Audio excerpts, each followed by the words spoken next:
Payagan nyo ang mga mahal nyo sa buhay, lalo mga bata, na mahirapan. Sapagkat yung lumalangoy sa hirap, lumalakas, natututo, pag-ahon yan, handang makibaka sa buhay.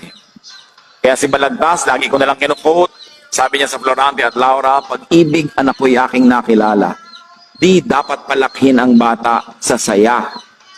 At sa katuwaan kapag namihasa, paglaki walang hihinting ginhawa. Totoo, pinalaki mo sa sarap, walang kalakas-lakas. Anting problema, tumba na.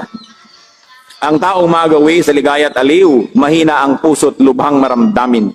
Inaakala pa lamang ang hilahil na darat ni di na matutunang bathin. Ini-imagine pa lang ang problema, suko na, talo na. Laki kasi sa layaw, laki sa sarap, laki sa ginhawa. Kaya sabi niya, nakilala ko na kung anong tunay na pag-ibig sa anak. Turuan mong mahirapan.